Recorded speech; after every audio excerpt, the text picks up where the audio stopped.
Now on Today's Money, how to ask for a raise. Even if you feel you deserve one, you may not know the right way to ask for one. So how do you get that difficult conversation started? Here are some ideas of Today financial editor Jean Chatzky and Rana Florida, a business advice expert for the Huffington Post. Oh, this is such a tough topic, you guys, because sometimes we know we're underpaid. We know people around us are paid more, but just the idea of walking into our boss's office is a tough one, isn't it, Jean? Especially for women. Yeah. So much more for women than for men.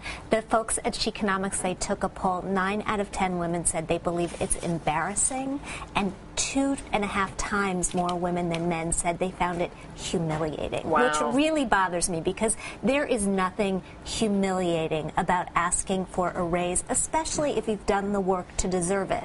And that means putting yourself in the right frame of mind and really doing your homework so that you know how to do it. So when you say that, what do you mean? How do you prepare for the conversation? I think timing is key. I mean, timing is very important. Yes. First, don't roll off the beaches of St. Bart's after a 2-week vacation and waltz into your boss's office and think that's a great time to ask for a raise.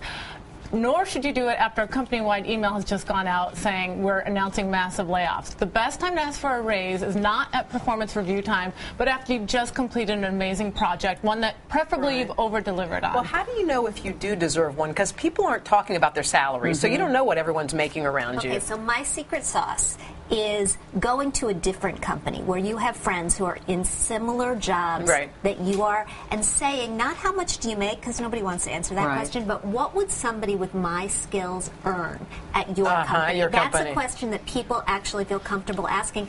And you should also hit the internet. I mean, websites like salary.com and monster.com, they are and pay so scale. so much information on exactly what people are earning. But when you go in, what is the how do you start that conversation? I happen to know that this is what other people make in this the right job. way. How do your homework. So benchmark your salary against other executives in similar cities. So don't benchmark yourself against someone working in New York City if you're working in Tulsa. So get a great range. The more information you have, the more ammunition you'll have to state your case.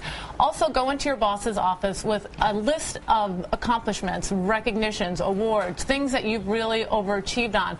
Most likely your boss has no idea that you've done all this work. So having that list handy gives you the ammunition to state your case. What if your boss says what a lot of bosses are saying, like, all well and good, Jean, I know that you've really worked hard this year and you've done great things, but we don't have any money. Like, there's nothing there. Okay, what do you say there? You need to be prepared with a list of other things that you might be willing to take in lieu of money. Such like maybe more flex time or something? More flex time, more vacation, more flexibility to do other things. But I wouldn't leave without suggesting that I'm going to come back and revisit the concept of actual money in 6 months, because that's what it's all about these days. Salaries have been stagnant for such a long time. Should you give the specific number to the boss? Absolutely. Okay. Tell them what you want. But shoot 5 or 10% higher than you actually want to be, so that your boss has some place to negotiate down. Okay. So he doesn't feel that. It's got to be a win for the person on the other side of the table. Be prepared for a no answer, and then have a list of things that you would accept instead. Okay, great. Sounds good. Thanks, guys. Thank you so much.